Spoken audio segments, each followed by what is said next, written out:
In sports, if you want to be the best, there are no off days. This is the No Off Days podcast. We're planting our flag in your living room or in your car or however you're taking in the nodpod this week. Thank you so much. I'm Scott Smith. We have Chris Cato and BK's in the booth.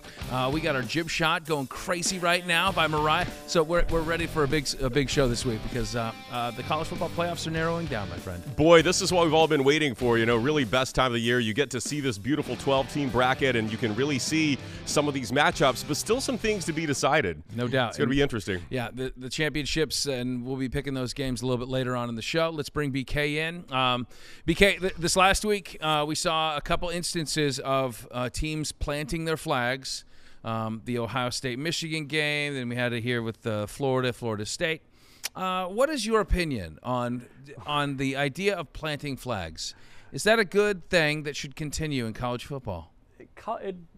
Honestly, you ask me, it doesn't matter to me. It does. I mean, come on. I mean, you have your time to stop them from planting. Okay, so you're a fan. He likes it. Yep. I'm not a fan of it. I wouldn't, suggest. But the people that don't like it are the whiners that want it out, right? I kind of you had your chance to kind of not plant the flag, but scuffing up the logo in the center of the field before the game, and that's kind of. That's a little weak before the game. But I say after game, if you have not stopped them from trouncing you on your home turf, I'm sorry, you have ceded territory to your rival. Yeah. I love it. I love the flag planting. I love the field storming. I love all the quirky things that make, college football, to me, is the best of the major American sports because of its tribalness. Even though we live in a NIL world where there's transfers on every roster, there's still enough of that regional hatred. Yes. When you get the right game on the right Saturday and you get these guys riled up enough. Each other. Yeah, you get them in there, and I don't care if it's. We had a guy in the Florida State game. The Florida players, there were Florida fans who brought a Seminole head to the game, a custom-made Seminole head, because they knew if Florida won, they were going to hand that head to a Florida player, and he was going to parade it around the field. Yeah. And that's exactly what happened. Yeah. Here's the thing. It's just like storming the field and all this kind of stuff. Like, is some of it over the top? Like, we beat a team that is, ranked 22nd in the nation, and we storm the field. Like, whatever it is, I don't care, because I think it's, just to your point, I love that people are passionate about it. And it stirs up whatever's going to bring about better game, better storylines, all that stuff. I'm for it. Petty things. You want to talk a little smack? Go ahead and talk smack. Yeah. What do we have on today's program other than everything we just discussed? Oh, it's an awesome show today. I'm looking forward to this. John Smoltz. Oh, another Hall of Famer. Wow. Hall of Famer, Cy Young winner. Got him. He's in town for that. Well, he will be in town for the Pro Cup, the golf tournament they got coming up. Yep. And then celebrity guest picker. We got TJ Rives coming in as our guest picker. And this guy knows a thing or two about betting. He's got a good left jab, too. Yeah, he can, Yes. Okay, very good. That's going to be a fun show. End of the show. You ready for this? No. Did you catch it over the Thanksgiving weekend? A lot of these Hallmark movies are out. So I'm going to quiz you on those. I'll give you the movie title, and you come up with the plot. Do you like my Cousin Eddie's shirt I'm wearing? I do. Cousin Eddie's RV maintenance? Yeah, absolutely. That's the only Christmas movie I watch, really. It's watch it over and over. Classic every year, without a doubt. All right, thank you, BK. Thanks, Catch guys. up with you shortly. If you're listening and you want to watch, go to fox13news.com/nodpod. If you're watching and you want to listen or subscribe, you can take out your phone, zap that QR code, and there it will take you to all of our shows. Please subscribe, fox13news.com/nodpod. And if you're on the podcast, we invite you to leave a 5-star review. All right, so the latest rankings are out. And you know what I thought was interesting in the college football rankings is they had on the unveiling show on ESPN, they had a committee member come on and give some explanation as to why they chose certain teams. And let me see if I can find the quote. He says, so for the teams that are not playing in a championship game this weekend, teams like Alabama, Ole Miss, Miami, the teams that are really kind of vying for that final spot, really, that's available, he's saying that we don't have a data point to move them. So whatever it is, wherever they are in the ranking is where they're going to be after the championship game. And I find that a little wild. Like, so they're not going to even reassess. He's basically saying if Miami, based on this latest ranking, Miami, you had Bama 11, Miami 12, Ole Miss 13, South Carolina 14. These are the teams that, like, wherever this week's ranking came out, whoever that highest seeded team was likely to be the team that gets one of the final 12 playoff spots, right? It just came down to like where they would rank them. And I think they showed their cards that Bama is the team. Bama is the team that has the inside track, a 3-loss team that's likely to make the playoffs, and they like them ahead of Miami, Ole Miss, and South Carolina, despite having the same record as the other SEC teams. But, of course, Miami has one fewer loss, but not as hard a strength of schedule. So I thought that was interesting, though, because won't there be some implication as to what happens in the championship games? Because your strength of schedule, if you've played any of these teams, could go up or down. Could it not? Well, my thought on this, and I didn't hear the gentleman, is Ward Manuel, right? Yeah. He's the chair. He's also the athletic director of Michigan. I didn't hear his comment, so I don't quite understand what you're saying there.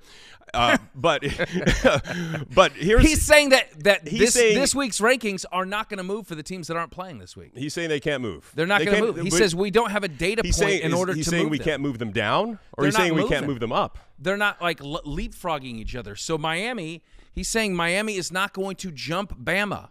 Because both these teams are not playing this weekend. Ole Miss is not going to jump Miami because these teams are not playing this weekend. Okay. So you're saying so if someone Miami had beaten wins in a conference championship game, which isn't happening because they didn't play Miami or SMU, you're saying it should help their strength of schedule. The order.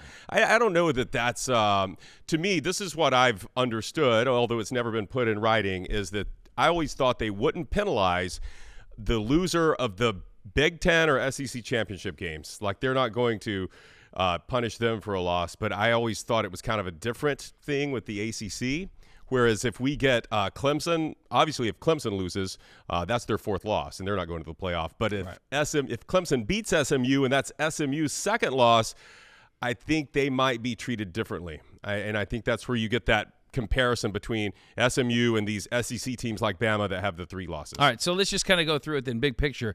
Big Ten, safe to say 4 teams are in. Yes. Right? So you have your 2 teams that are in the championship game, and we'll have our picks later, but that's Oregon and that's Penn State, even the loser into the 12. Then on top of that, you have Ohio State and you have Indiana, all 4 in. Right. We're on the same page there. All right, SEC then. You got Texas, Georgia, they're playing in the championship game. We're saying both teams are in. They're locked in. Tennessee, they are not playing this week, but they are in. Still locked in, only have 2 losses. So then that's where you come into these teams that are very close in terms of record. They're the exact same, but it's Ole Miss, Bama, South Carolina. Ole Miss and Bama both beat South Carolina, so by default it seems like South Carolina would be the odd man out, that it's really between the SEC. If you're going to get a 4th team in, that it's between Ole Miss and Bama. But based on the rankings, I guess that's what we're saying, and what Mr. Ward is saying is that there's no extra data point to put in that's going to aid Bama's case or Ole Miss's case enough to where they would change. He's telling Ole Miss you're not jumping Bama. That's what he's saying. Yeah. And really what I think that was it was mostly saying, Miami, you're out. Yes. Like we have essentially crowned the brand, Alabama, much to your glee, the rightful spot should everything go chalk into getting into the playoffs. So I think Bama still needs help, though. I mean, I want to say on the record, I don't think Alabama deserves to be in. So, okay, well that's nice of you, but I think you're saying that because you know they're going to be in. No, all right. So then what's the scenario that they don't get in? What's the scenario that we only see 3 SEC teams in? It's Clemson. If Clemson beats SMU, and you think they're going to put an SMU team that loses the championship? I think there's an argument. There is an argument, but is it a good argument? Well, let's see. I mean, you would look at strength of schedule, strength of record. I'm sure Alabama would have that data point. But, you know, if I'm arguing on behalf of SMU, let's say it's a close loss to Clemson. SMU's other loss is to BYU, which is ranked, 18th, and it was a 3-point loss to BYU. And this Alabama team went on the road and laid a terrible egg against Oklahoma. A 6-6. They've lost to a 6-6 Oklahoma team and a 6-6 Vanderbilt team. Yeah. So I think SMU's been more consistent. The only advantage Bama has is it's beaten teams that are ranked higher than any of the teams SMU has beaten.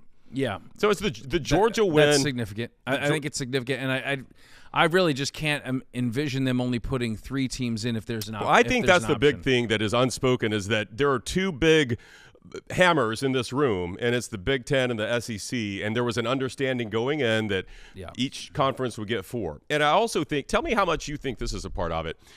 Not only is this, we want it to be a tournament that crowns a worthy national championship, but for ESPN and the other stakeholders, this is a TV product. This is a TV show. Yeah.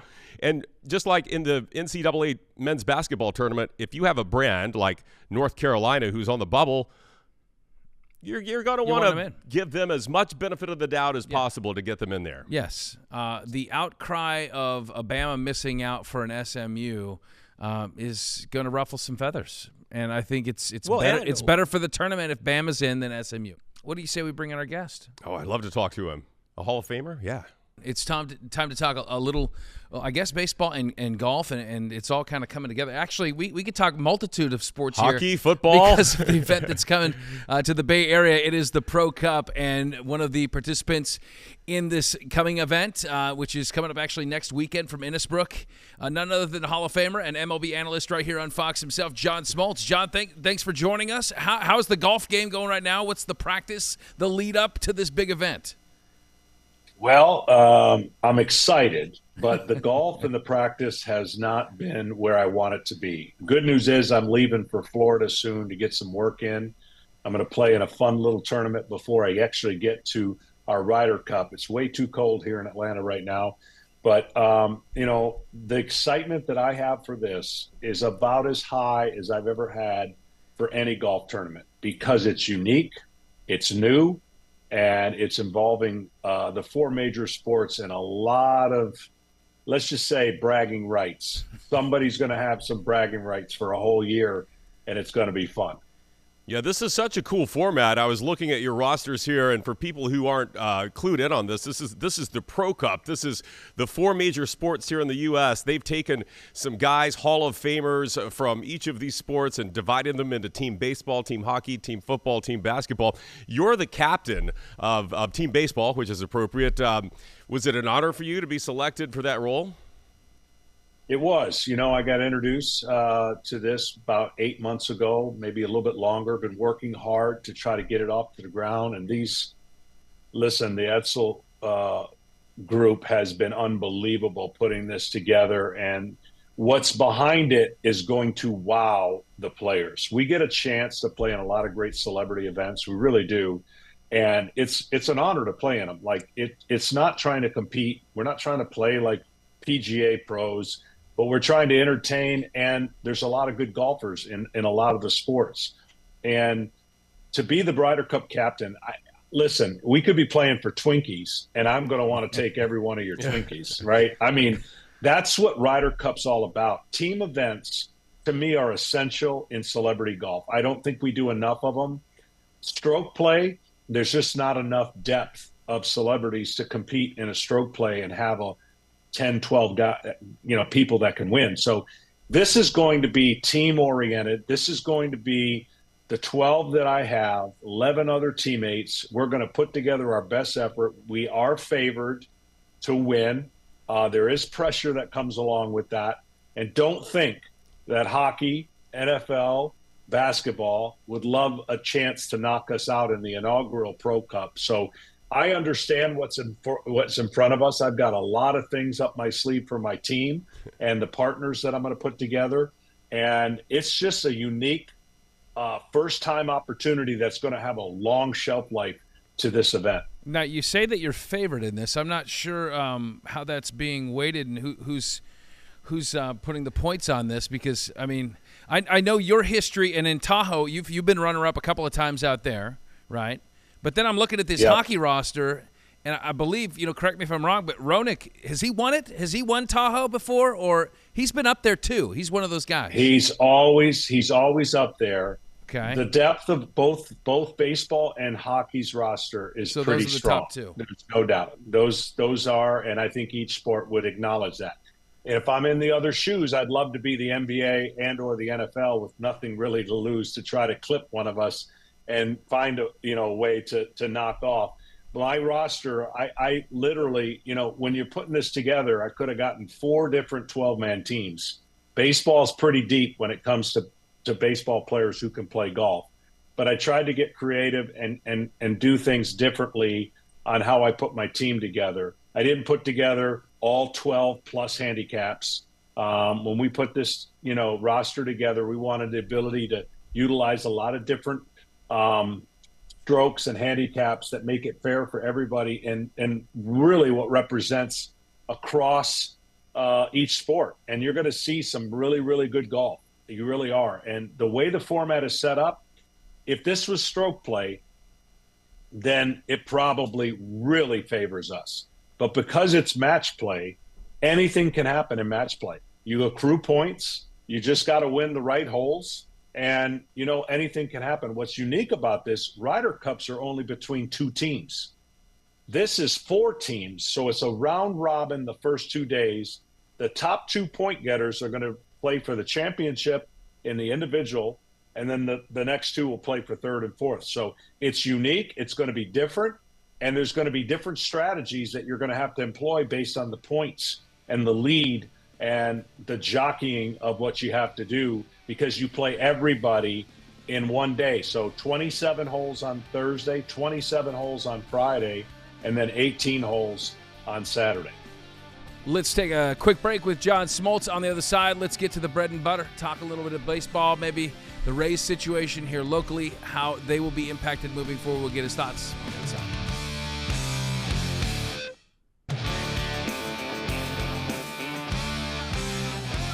John, as I'm sure you know, we have a situation here in Tampa Bay that is rather unique. I think that's putting it mildly, with what this team is going through, with Tropicana Field being destroyed in a hurricane, and now the team playing in a minor league stadium next season. And now very real questions over whether a new stadium will ever be built in this Tampa Bay market. Real concerns that maybe this is the beginning of this franchise going somewhere else. But my question to you is, if you put yourself in the mindset of Tampa Bay's players heading into next season, when spring training rolls around, does this kind of noise affect the team's approach to a new season? Yeah, you know what? It's easier for me to say, but if I was on that squad and one of the leaders of the team, I would make sure we all bought in. No excuses.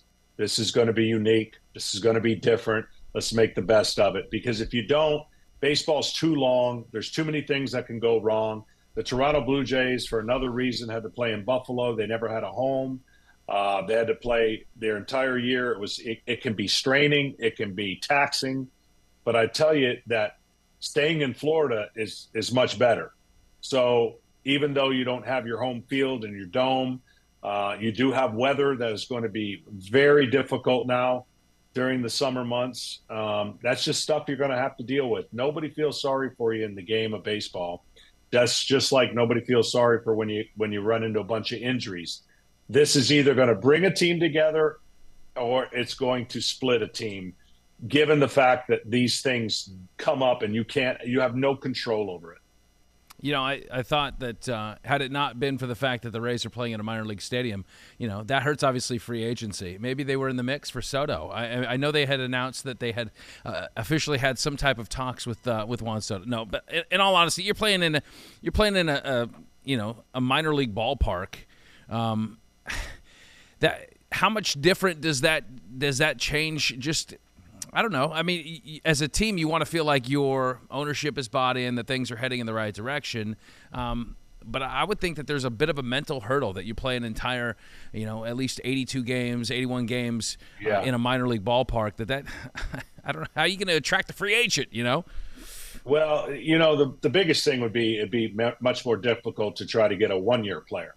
That would be more impactful on that one-year player than a free agent that you're going to sign for 3 or 4 years, because you really only have a one-year problem that they're trying to fix. But the one thing about the Rays, and listen, they have had tremendous success without spending a lot of money. They've had a hard time selling their fan base on what they're actually doing. They've won without filling up a stadium. This in it, maybe a different way, gets, 18,000 people at this stadium, maybe 13 to 15. About 12. So, yeah, maybe, in a way, it feels a little different. It feels packed. I could never imagine having the kind of success that team has had. And then when you go to your home ballpark and you see the stands and you go, really? but there's so many moving parts that you guys already know about that are inhibiting fans to either continue to follow this team or get to that stadium across the bridge. There's a lot of things that are at play, and they haven't shown the ability to keep players. And if you're a fan of a team, you want to see those players play longer than typically that the Rays have had. Now, what's happened to their shortstop is something you cannot predict or overcome. That is a franchise horrific scenario that played out. And it's just that's a game changer. So that affects how you move forward. And that is something you can't get back. And so, you know, when you look around the league and you see all the great pitching that is everywhere else, it once was a Rays. So they're pulling off miracles, as far as I'm concerned, with what they've done and the payroll they have. So in a strange way, we'll just see what this year kind of does. If it tightens up, you know, the team in a way where they actually overcome everything that we've talked about, maybe it motivates them. But I agree with you. It's definitely an inhibiting factor for potential one-year players you might be getting, or even potentially free agents with the unknown of what happens after this year. Well, wait until they see how we paper over those Yankees logos with our Rays logos at Steinbrenner Field. That'll galvanize them. No doubt. I know you love I know you love to answer these weird hypotheticals about rules that will never really become rules, but let me just throw this at you. So there's some buzz at these MLB commissioners meetings. We're always looking for ways to, I guess, I don't know, improve the game or whatever. More offense. I think the pitching's too good now, so we got to do something to score more runs. And so there's this idea going around. I don't know if it has any real traction, but the golden at-bat, they call it, John. Have you heard of this? The idea being that at some crucial point of the game, you could take your hitter that you want in a certain spot, and you only get to do this one time, and you get to put this Juan Soto or whoever it might be. Whoever you want. Whoever you want. He's the golden boy. It's the golden at bat. You got to put him there, and the pitcher has to face him. I would love to just hear you rip this apart, please. Here's what people forget, because baseball's been slow to making changes. All the other sports have made a ton of changes that people don't even notice anymore. I'll give you an example. I mean, NFL has made the biggest move when you can't really touch the quarterback. But you know why? They were going to lose football if star quarterbacks kept going down at the rate they were going. Right. You know, the field goal got moved back. The extra point got moved back. Some people, and maybe the kickoff is a little bit rinky-dinky, but they were trying to make rules for the safety of the players because of the risk that is involved in the violence that this game has produced because of the athleticism, power, and speed. Baseball's been slow to it, and everyone kind of like, let baseball be. When they made a defensive change on the shift, people were upset. I said, it's going to be great for the game. When they allowed the pitch clock to come back, it's going to be great for the game. All these things were great for the game. This latest thing is more about, again, I would think, we don't see stars facing stars too much anymore. Yeah. Because everybody has changed the way starters' role is. We don't see starters in past five. A hitter's got to face a pitcher maybe 1.5 times, twice a game, and then he sees a different pitcher every single time. So I kind of understand where they're going with it. I'd like to see this happen in the All-Star game first. Mm-hmm. Maybe do the All-Star game tweak and see how that goes. I don't think we're going to see that in baseball.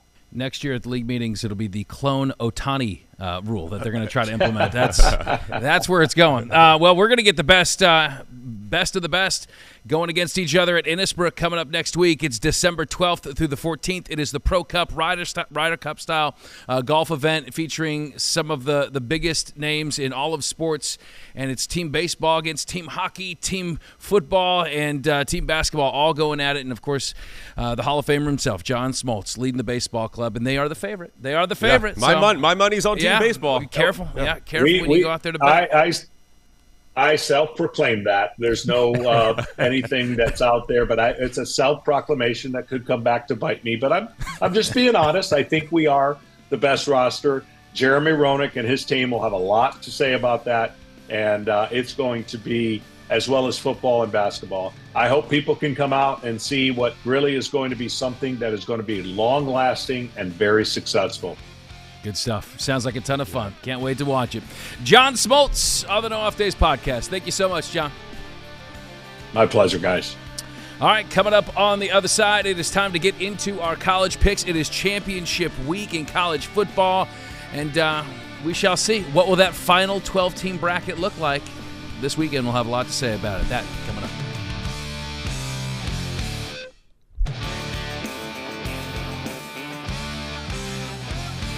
Welcome back to the No Off Days podcast. It is time for picks. Chris, are you ready? I'm ready. Let's open these gifts. All right, so we got a jack of all trades joining us on the program. He is the Bucs radio sideline man, TJ Rives. He's also he knows everything about boxing.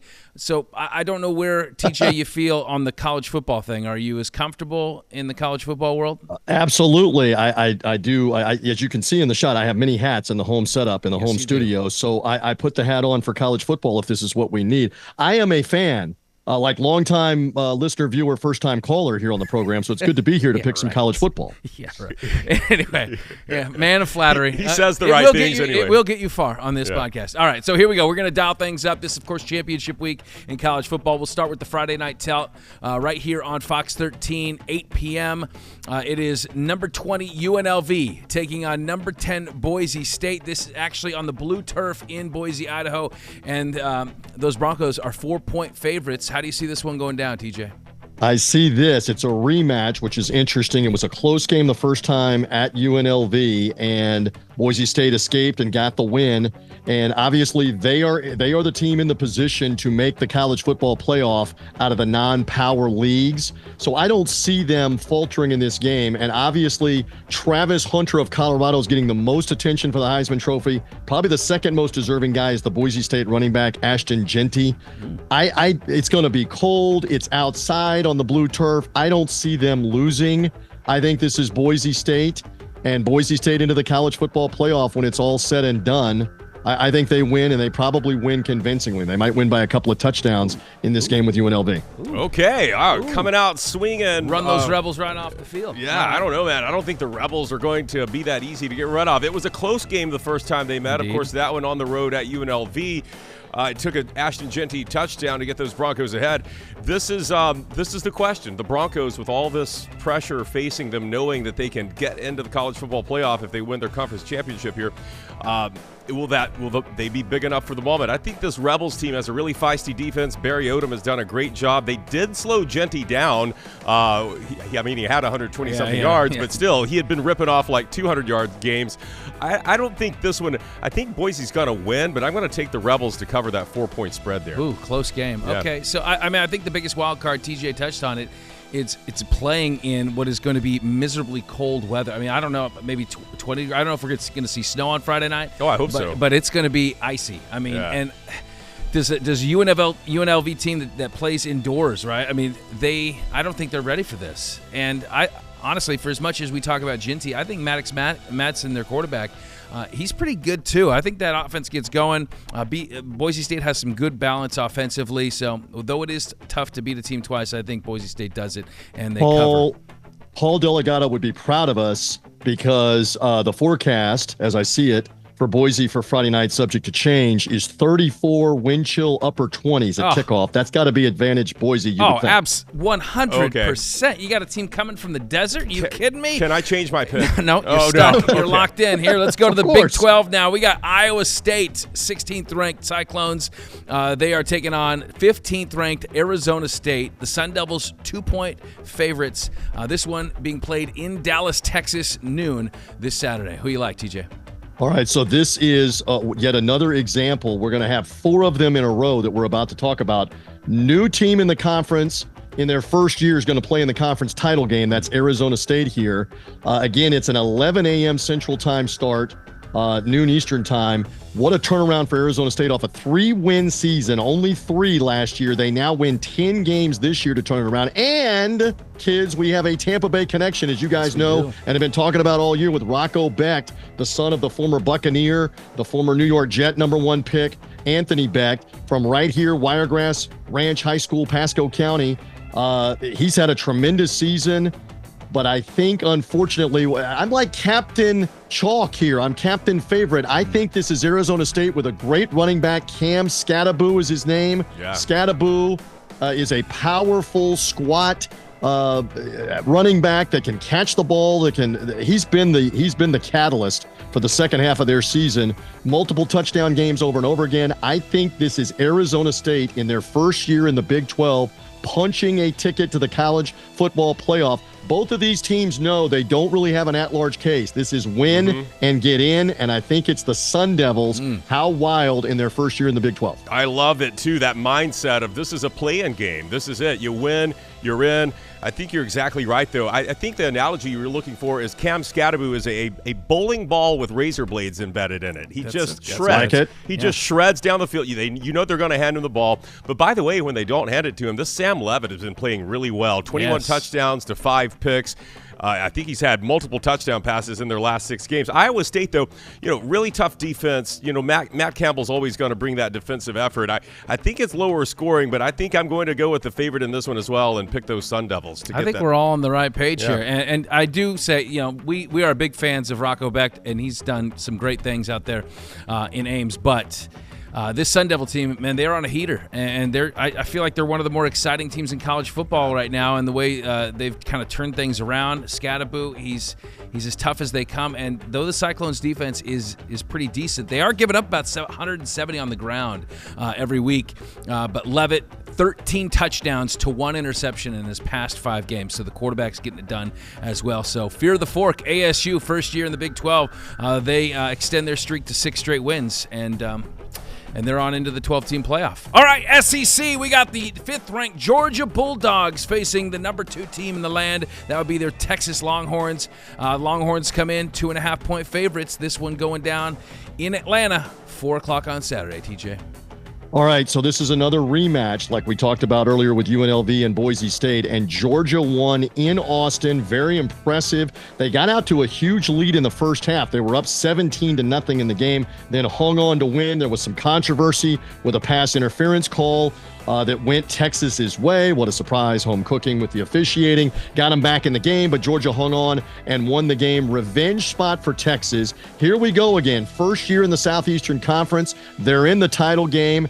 And I cannot believe for the 3rd straight prediction, I'm going with the favorite.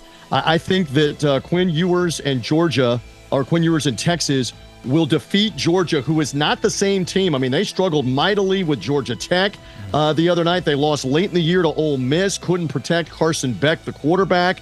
Heck, Florida had him on the ropes. Chris, you know this. Florida had him on the ropes. Sure did. In the Don't Call It the Cocktail Party game back about 3-4 weeks ago.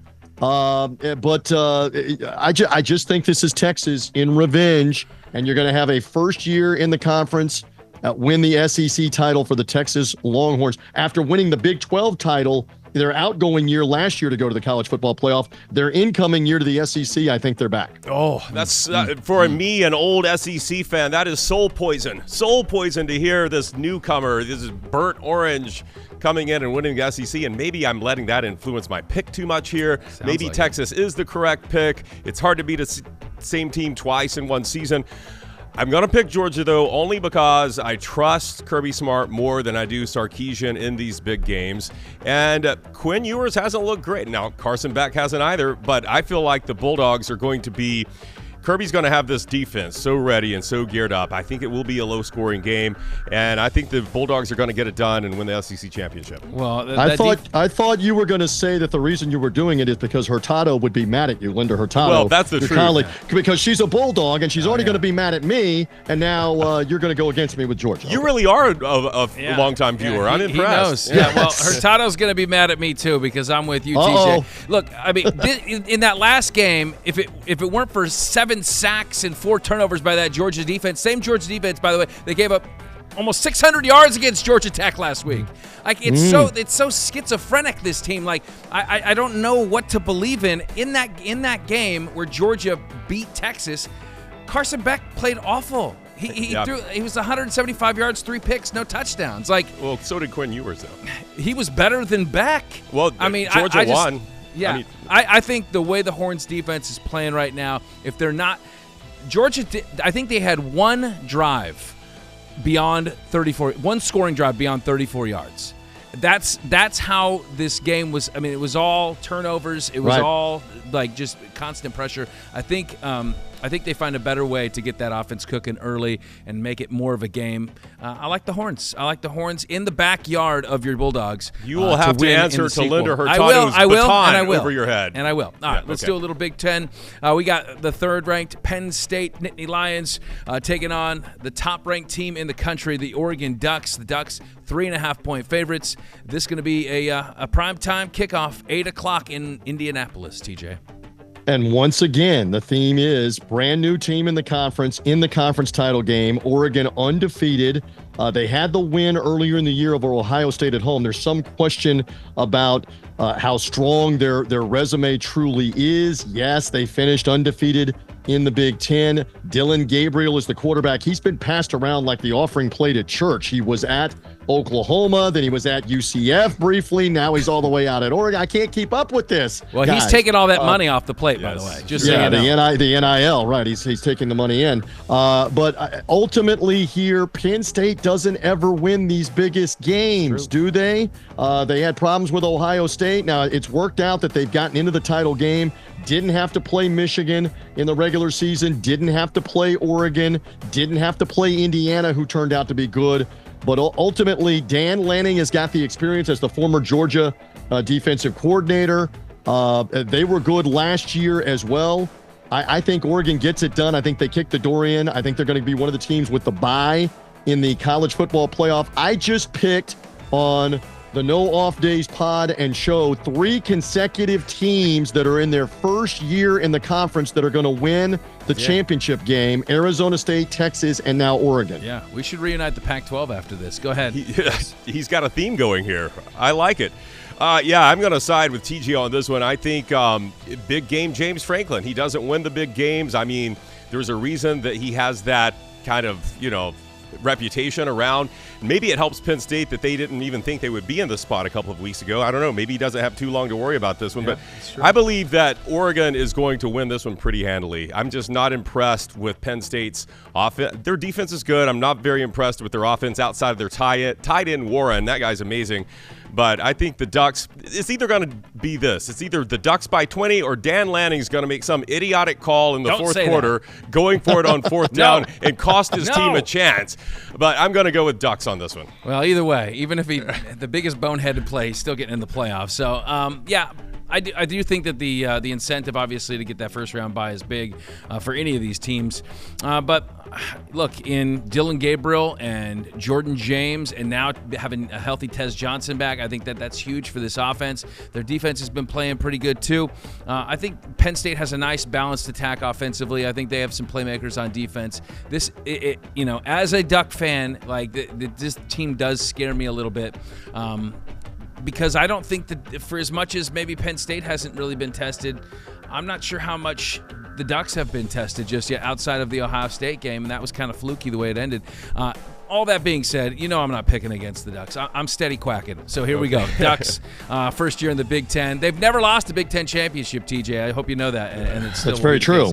All right, finally, the ACC, 17th-ranked Clemson, taking on 8th-ranked SMU. I'm not sure who saw this one coming at the beginning of the season. And here SMU, we go. 2.5-point favorites. Who you like? Pardon me. Here we go again. First year in the ACC. And this insanity has been going on all year, where SMU's in the middle of the country in Dallas in the Southwest, and they're nowhere near anybody. And then, at least Cal and Stanford have each other all the way out on the West Coast in the ACC. But SMU's got to get used to playing Wake Forest and Boston College and Miami and Cal. It's been crazy. Kind of under the radar, at least in the ACC country. Not anybody was really talking about them, but they just kept winning. They kept winning while others fell by the wayside, including Miami with the loss at Syracuse last week. I am going to finally buck the trend and not take the new team in the ACC title game. Clemson regionally close to Charlotte. They'll have most of the fans in the stadium. How about Dabo Swinney, who's had a two-handed swinging relationship with the bat?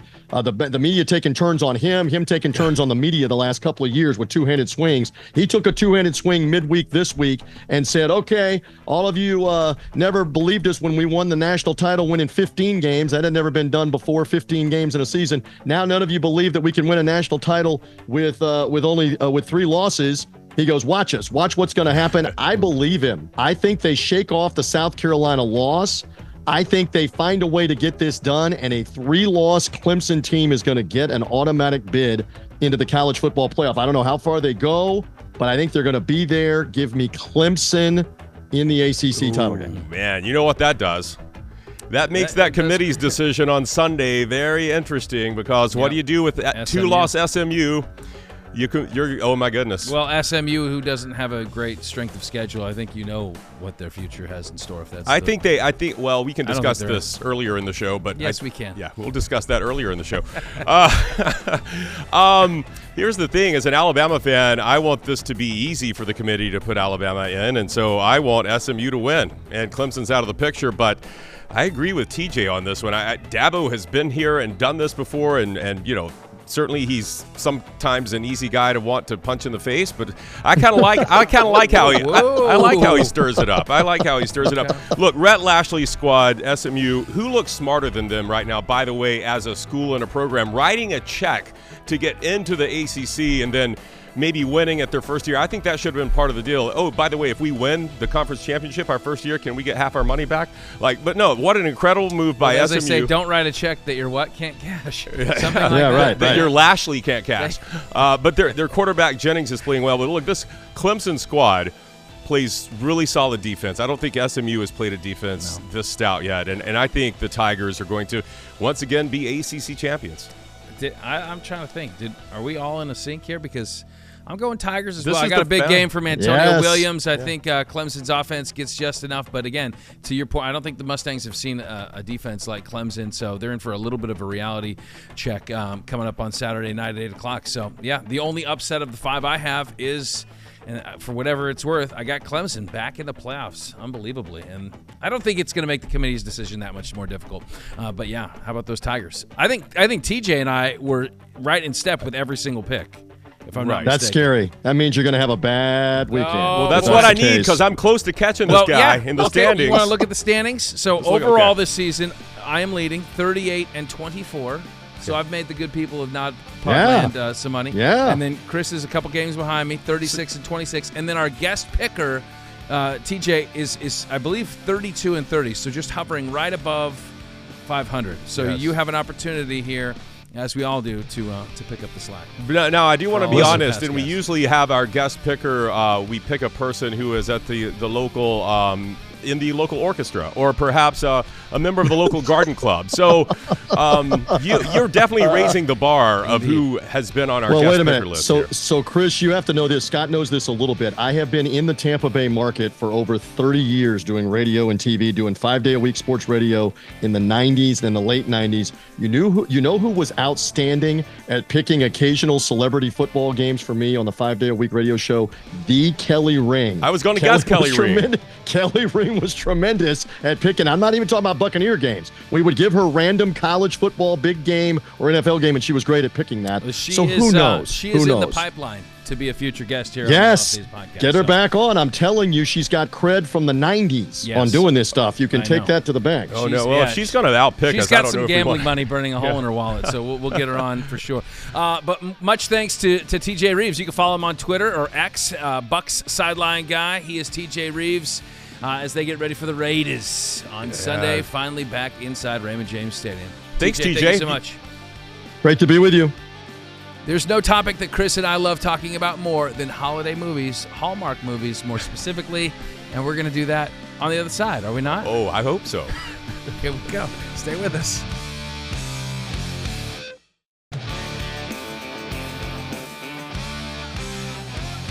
It's that time of year where we're talking Christmas movies. Let's bring in BK. Our game today. We did this a little bit last year, right? Is this the same type of thing where you're going to give us Hallmark movies? I'll give you the name of a movie. I think we did real or fake last year. These are real movies. Okay. I'm going to give you the name, show you the little movie poster of it, and you tell me what the plot is, and we'll see how close you can gauge it because most of these plots are about the same. They're all the same movie. Yeah. Okay, the first movie, The Christmas charade, the Christmas charade, whichever. charade. I like charade. Charade. What kind of wine are we having? We'll have the Christmas charade. This is a French movie. Yeah, I'm going to go. These are two international spies. And so they clearly, in this pose, want you to think they're a couple. They're trying to pull off something here to fool the neighbors. Yeah, every year, the annoying neighbors throw this party. And, we've got to do something to impress them. I think the neighbors, though, it's a very ritzy party, and it's a ballroom. It's like they're dancing. That's what's happening here. And, it's the charade where you wear the masks. The masquerade. Yeah, a masquerade. That's what it is. But they didn't want to put masquerade in the title. Are you sure it's not a game of Christmas charades? Yeah. Like, it's a movie. Sounds like yeah. 2 syllables. Christmas charade. That's 3 syllables, I think. Are we close? Or You're these dead two? on it, man. Good Okay. job, guys. A librarian's quiet life is turned upside down when she is forced to pose as the girlfriend of an undercover FBI agent working to catch an art thief before they strike at a Christmas Eve charity ball. You nailed that one. Good job. All right, I think Mariah may have seen this one. This one was last weekend, I think. Holiday touchdown, a Chiefs love story.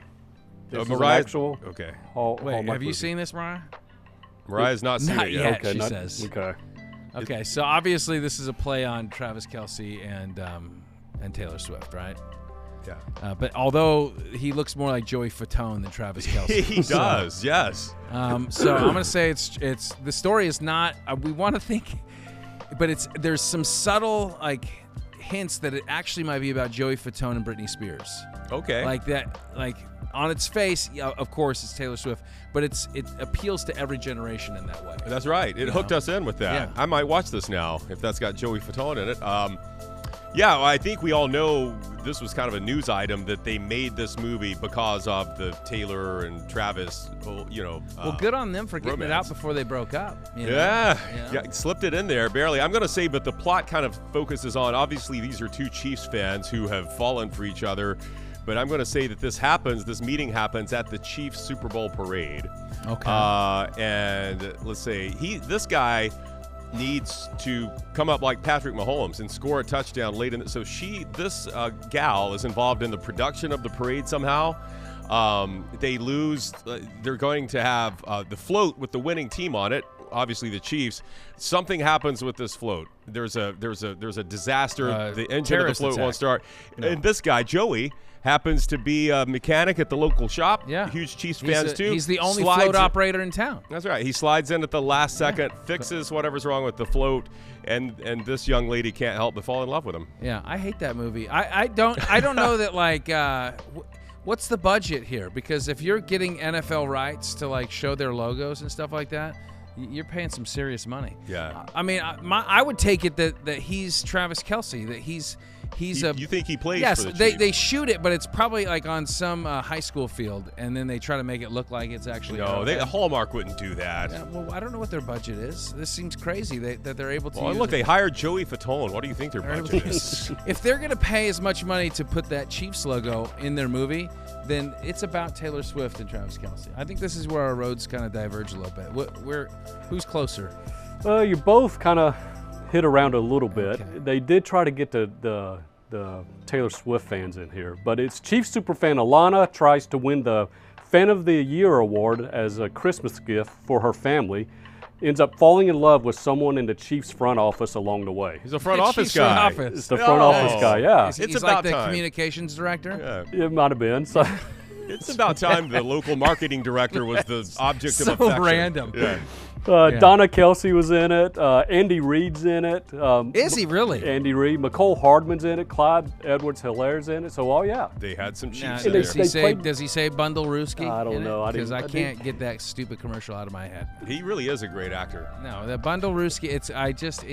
That's all I see now. Yeah, I know. It's all my kids will remember Hall of Fame coach Andy Reid for is he's the guy that says Bundle Rooski in that commercial. And also tried to steal nuggies in another commercial. Nuggies. You're going to eat those nuggies? But how about that? Yeah. We got any more? I got one more here. How about this? Christmas on call. Christmas on call. This is my story. Okay. Well, we got a couple of first responders here. Yeah. We've got an Well, EMT. Yeah, this is a nurse. We got an EMT right? and a nurse. Clearly there's going to be this Christmas. They both have to work. We're both on call on Christmas Eve. But there's somebody coming in on a stretcher, right? He's responding to a call that he brings someone in. Let's right? take everything we've learned about these Hallmark movies. There's some kind of charity auction.